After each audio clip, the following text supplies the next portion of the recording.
Chapter 2, Changes in the Wind. It was a boring weekend for Kat. Jenna wasn't around. Her dad wouldn't arrive until Saturday evening, and Winnie didn't stop by. Not that she'd expected her to or even wanted to have the company of Miss Piggy's twin. Kat was content to study as much about the craft as she could, without drawing the suspicion of her mother. Admittedly, she wasn't normally a big reader. She felt a twinge of excitement as if the secrets of the universe were spilling out from this book, especially for her benefit.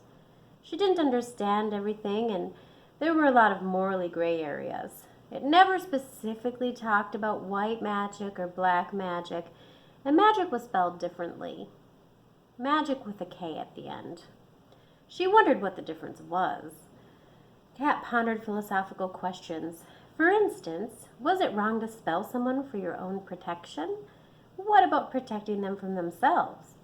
Sometimes she found herself daydreaming about the spells she wanted to invoke and wondering whether she favored a particular type of magic, like love magic. Who wouldn't want to be able to help love along? Her inner monologue was interrupted. "Kat, I'm here, honey," her dad called as he bounded up the steps. She abruptly shut her book and shoved it under her pillow. "Daddy!" She leaped up from the bed and met him at the door. "Oh, how's my girl? I've missed you." Her dad gave her a great big hug before releasing her. "I'm sorry I couldn't come home after work on Friday. I have to put in longer hours to keep this job," he explained. All was forgiven. She was just so glad to see his face. His worn-out, worried face. "I'm happy you're home," was all she could muster without tears. He set her down from the bear hug and looked around her room. There were piles of clothes slung over her chair, her dresser was filled with clutter, and yesterday's dirty dishes set at the foot of her bed. "Try and help your mom a little more, okay?" he pleaded. Delia appeared in the doorway with folded arms. He barely glanced at her. Kat felt the static in the air. The adult tension descended like fog around them. He shuffled down the stairs to the kitchen, making small talk with her mother. Dinner was like it used to be. Everyone was in a good mood, despite the underlying emotion of an awkward truce. They finished up. Kat helped her mom load the dishwasher, and then they watched a movie. She snuggled up to Delia and rested her head in her lap. Her mother gently stroked her hair like she used to when she was little. The soft, familiar caress lulled her, and she struggled against the heaviness of her eyes. Kat woke up in her bed the next morning and figured that she'd fallen asleep watching the remake of Romeo and Juliet with her mom and was still not too big to be carried up to bed by her father. She went down expecting a big breakfast with her parents. It was Sunday morning, and they always had breakfast together. As she walked into the kitchen, she noticed there was no smell of fresh eggs and bacon. It was empty and quiet. "Mom! Dad! Where are you?" she called before hearing the arguing out front. She didn't care that she was still in her PJs. She opened the front door and flew down the porch steps. The slam of the screen door behind her and the flurry of confrontation before her jarred Kat's senses. Delia was yelling, "Steve! We need to talk about this, please!" She pounded on the window of his car. Her dad's face was twisted and angry as he drove off. Kat was horrified. What was going on? Her mother threw her hands up in the air in frustration. She pushed by Kat, not even noticing her confusion, deeply busy in wrestling her own emotions. Kat sulked on the swing beneath her willow, lost. She didn't want to go inside, and she didn't want to think about her dad driving off, just leaving her like that. A hummingbird whizzed by briefly, distracting her from her sullen thoughts. It was gone as quickly as it came. "Is it the same one from yesterday?" she wondered aloud, growing tired of feeling helpless. The powerful peace of the woods whispered to her. She picked herself up, brushed her bottom off, and headed inside to get dressed. After pulling on dirty jeans from yesterday and a new shirt, she stopped by her mom's room. "Mom, can I go for a walk?" she asked gingerly. Delia was laying in bed, her body tucked in the fetal position. Her back was facing Kat, and she was stifling her sobs. Mom? Yeah, it's okay, honey, her mother whispered at her. Kat knew she needed to be alone right now, and she felt a twinge of guilt for desperately wanting to leave. Although she generally never sided with Delia, this time her dad had acted like a complete jerk. Right now, she couldn't deal with her drama. She decided she needed to figure it all out on her own terms. Kat decided to pack a bag with a small lunch, and she brought the red candle and the white candle. Who knows? Maybe she'd even try to work some magic of her own. The late afternoon sun beat down on her. The humid air filled her lungs as she found herself sprinting through the corn rows. Each time they became more familiar. This time, she only overshot the woods entrance by about 10 feet. When Kat came to the forked path, she looked at her surroundings, and her curiosity about the other trails nagged at her. It wouldn't hurt if she just followed this path for a while, she thought to herself as she turned right. As she traveled down the dirt path, the sunlight streamed through the trees, painting everything a golden hue. It was like looking at one of those photographs in a magazine. There was a smattering of trees with wildflowers and prairie grass strewn about in a perfect collection. The breeze from the trees swirled in her ears, whispering to her that there was a secret waiting to be discovered. She hesitated for just a moment before seeing the hummingbird a short distance down the overgrown trail. That has to be a sign. The same stupid bird keeps showing up. Within a few minutes, she heard the babbling of the brook ahead. Just as Jenna had said, a small winding creek with an old rickety wooden bridge spread out before her. There was a small drop-off filled with jagged rocks, and the water pooled and swirled, creating rapids under the bridge. Kat contemplated going back, but her curiosity got the better of her. She looked at the brook and decided it couldn't be more than 4 feet deep.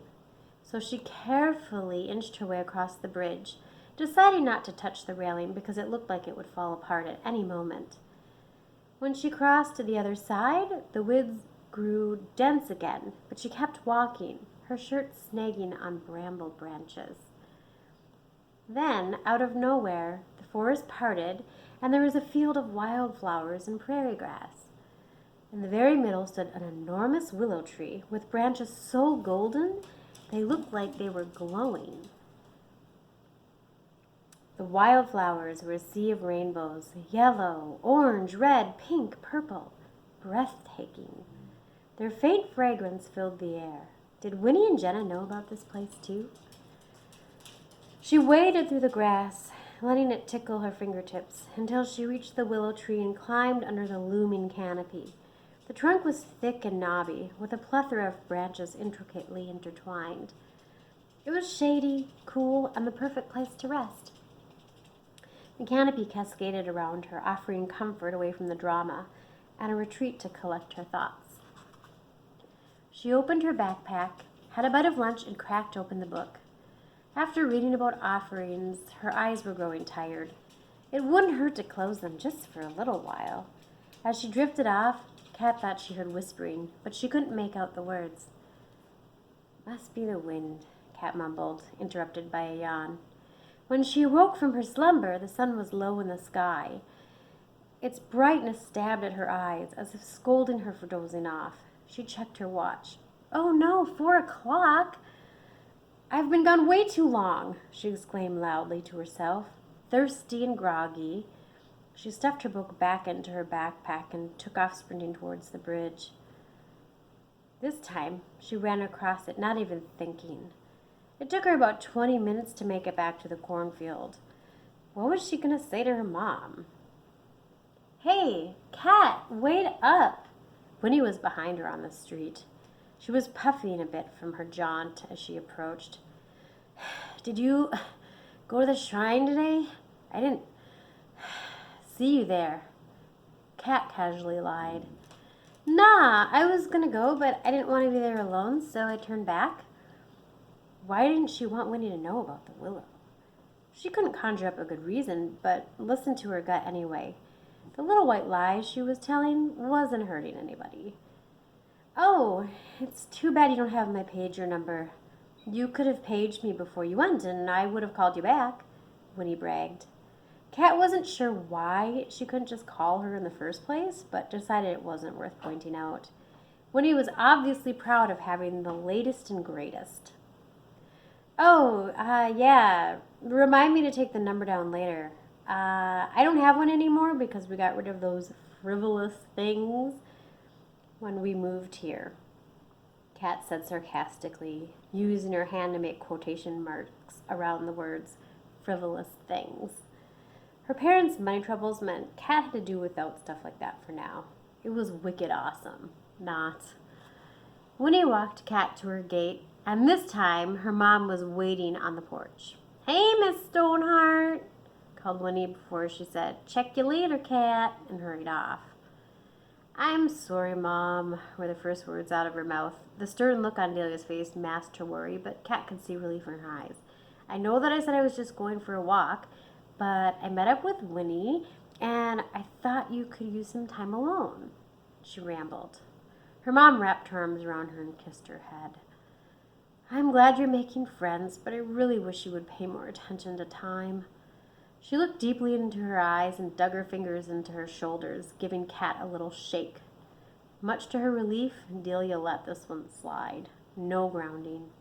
It was a little blessing that Winnie had showed up when she did, and Kat didn't have to explain where she was.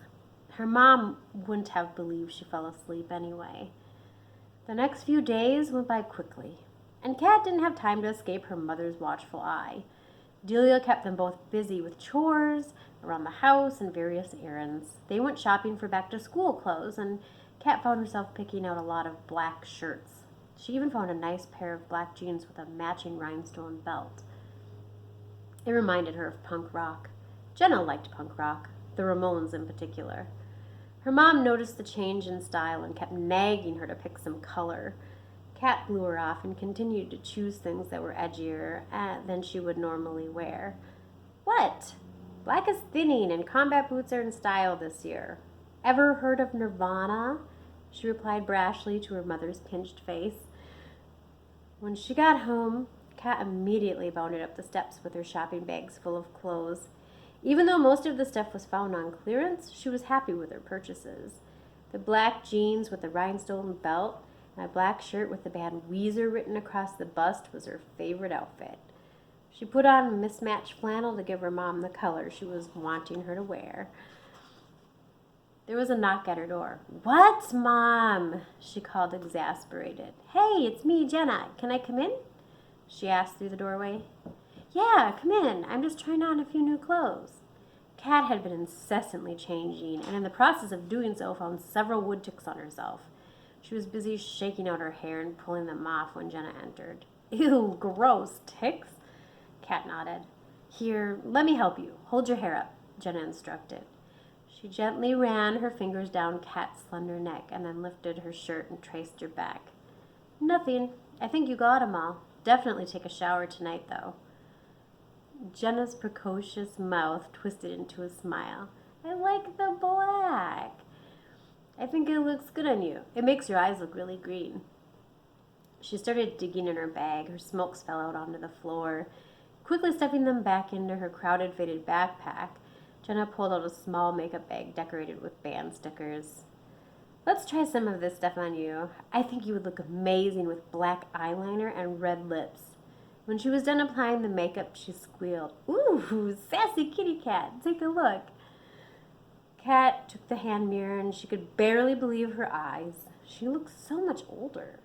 "Meow," Kat said to her reflection, and she and Jenna had a good laugh.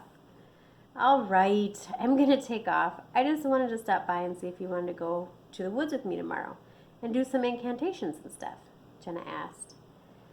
"Yeah, whatever. I can meet you guys at Shrinington after lunch," Kat said as she walked Jenna down the attic steps and into the kitchen. "You gave it a name? That's cool. It sounds like a village." Jenna was impressed. "Yeah, I don't know. It kind of reminds me of a cross between some old ruin and an English town like Nottingham or something, and I don't know, Sherwood Forest. I just thought it sounded majestic." Jenna cut her off. "Anyway, I should be going. I can't believe we only have a week of summer left. and then it's back to the dungeon of Warden, Jenna said with a snark.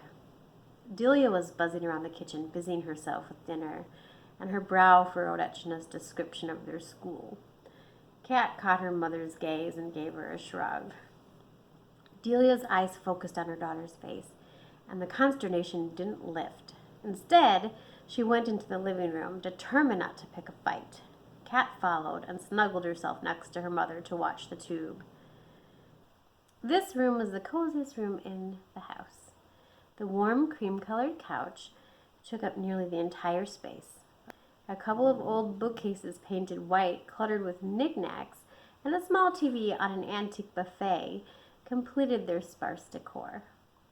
She pulled at her mother's brightly colored afghan with a mischievous smile. Delia studied her face apprehensively. Then, clearing her throat, she managed to eke out, I like your new look. Kat knew her mom hated it, and it gave her a little jolt of joy. She loved her mom, but sometimes it was fun to remind her that she did have a mind of her own. Thanks, she replied, as nonchalantly as possible, and that was that. Thank you for listening. Bye.